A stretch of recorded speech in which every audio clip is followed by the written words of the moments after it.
Assalamualaikum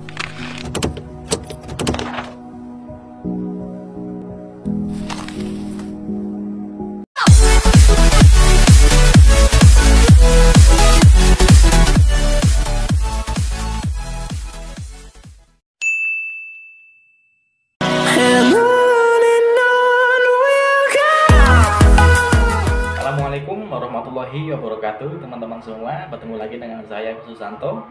Di kesempatan kali ini saya akan berbagi kepada teman-teman ya mengenai hipnosis, teman-teman ya. Mungkin sebelumnya belum saya bahas di sini, tapi saya akan bantu bahas ya, mengupas tuntas apa itu hipnosis yang sering disalahgunakan kepada masyarakat sekitar, teman-teman ya. Jadi hipnosis itu adalah ilmu yang benar-benar sangat bermanfaat bagi orang-orang yang membutuhkan ya, terkait dengan psikologinya, teman-teman.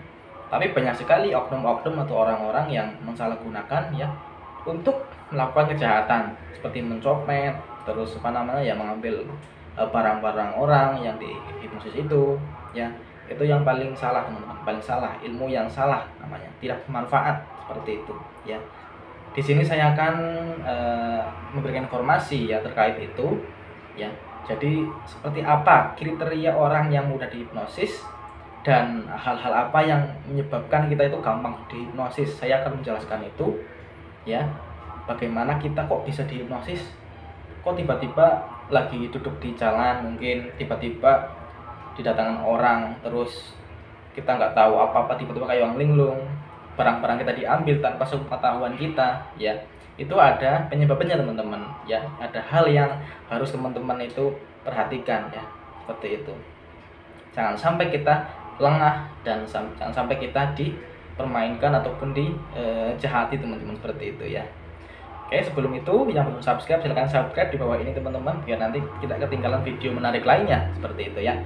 Oke, sebelum itu teman-teman, nanti saya akan sedikit memperlihatkan video ya, seperti apa orang-orang yang dihipnosis di jalan-jalan raya atau di tempat-tempat umum seperti itu, teman-teman.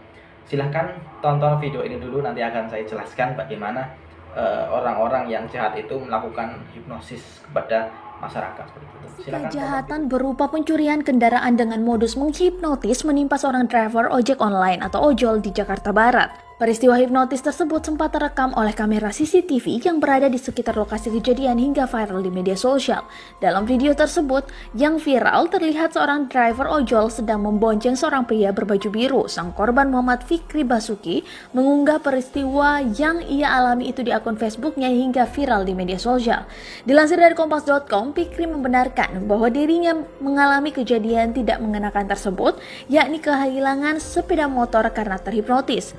Kejadian tersebut ibunya terjadi di Jalan Rawa Bahagia Grogol, Petamburan, Jakarta Barat pada Senin 24 Agustus 2020. Oke, teman-teman sudah melihatnya tadi ya, video-video atau orang-orang yang terkena hipnosis di jalan raya atau di tempat-tempat umum ya, seperti itu.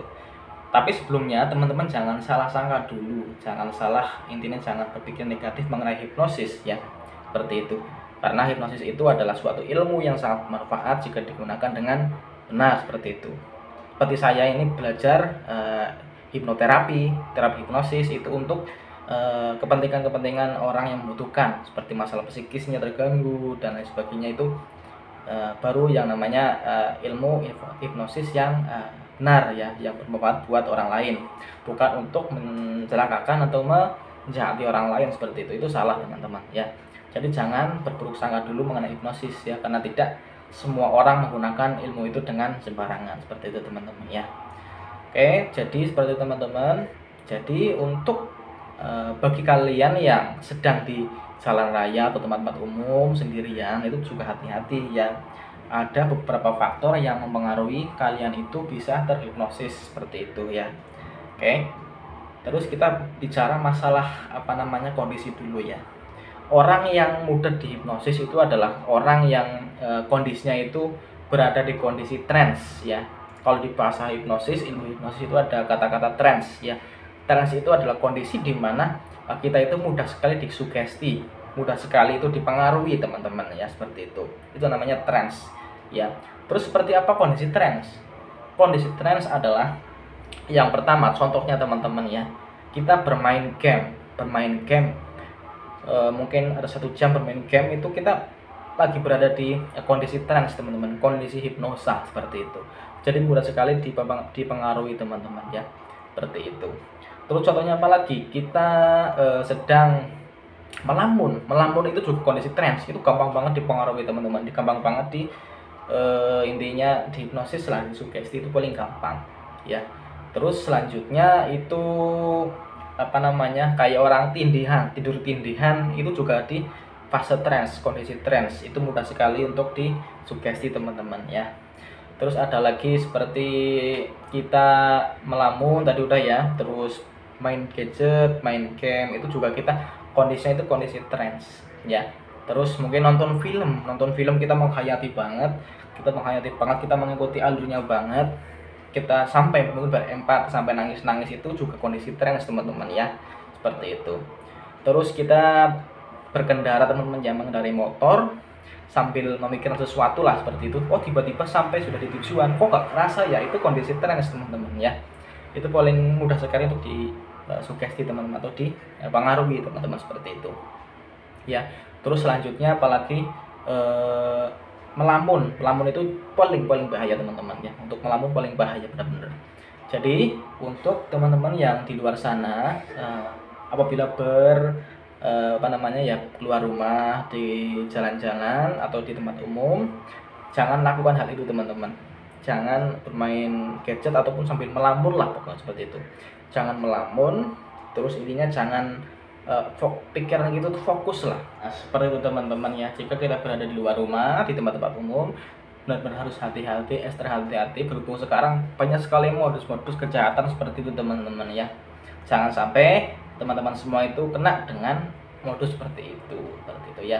Jadi seperti yang saya katakan tadi ya, kita mudah sekali dipengaruhi jika kita berada di fase trance itu ya. Kayak membaca buku juga bisa, membaca buku kita akan larut dengan mungkin kata-katanya, kalimatnya seperti itu. Terus bermain game, terus nonton film, mungkin di jalan-jalan nonton drakor apa gimana, tiba-tiba dihipnosis bisa. Terus jangan teman-teman juga melihat video saya ini juga dalam kondisi trance karena mengikuti apa yang saya katakan seperti itu ya. Terus melamun apalagi itu paling bahaya teman-teman ya. Jadi harus benar-benar hati-hati, waspada, jangan sampai lengah seperti itu. Terus contohnya gimana? Mekanisme kerjanya itu gimana? Cara hipnosis itu di jalan-jalan. Contoh teman-teman ya, saya berada di alun-alun, mungkin lagi sendirian, terus lagi main game, tiba-tiba ada yang datang dari belakang lapor kayak gini, terus kita diajak bicara, tiba-tiba dia bicara, kamu kenal saya ya? Terus saya jawab, mungkin kalau saya jawab iya itu, terus saya langsung diajak komunikasi dengan caranya kita terus diajak komunikasi sampai benar-benar kita itu merasa bahwa itu dia kenal sama saya, seperti itu ya. Seperti itu kita diajak komunikasi, bicara, dia bicara ngalor ngidul, intinya seperti itu. Kita bicara sepanjang lebar sampai kita nanti diambil barang-barangnya seperti itu. Misalnya saya ini pakai jam tangan mewah misalnya, dia ngincer itu. Terus misalnya dia tanya, jamnya itu beli di mana, bagus banget, coba tak lihat dulu. Saya lihat dulu, saya kan copot. Terus habis itu dia ngomong lagi, bicara lagi, intinya ngomong apalah seperti itu sesuai dengan kemampuannya dia intinya tanpa kita sadari dia sudah mungkin mengantongi si jam itu sampai kita itu nggak tahu seperti itu. Karena apa? Karena kita fokus dengan kata-katanya dia, seperti itu. Jadi benar hati-hati seperti itu ya. Apalagi kalau misalnya kita membawa uang banyak, itu jangan sampai lah seperti itu ya teman-teman ya. Pokoknya hati-hati saja dengan kejadian itu atau dengan modus-modus itu ya. Karena sekarang paling banyak seperti itu, ilmu-ilmu itu disalahgunakan lah seperti itu teman-teman ya. Hati-hati seperti itu. Itu pesan saya ya, itu. Dan teman-teman jangan berprasangka buruk dulu dengan hipnosis, karena tidak semua orang itu melakukan kejahatan ya, atau melakukan modus-modus seperti itu dengan hipnosis ya, seperti itu. Seperti saya belajar ilmu hipnosis, hipnoterapi, saya gunakan untuk membantu orang-orang yang membutuhkan terkait dengan masalah psikis seperti itu ya. jadi tidak murni disalahgunakan ya. Apalagi kayak di TV-TV itu kan buat hiburan, kayak membuka aib-aibnya sendiri itu kan tidak, itu jangan, itu terkait privasi, itu jangan seperti itu.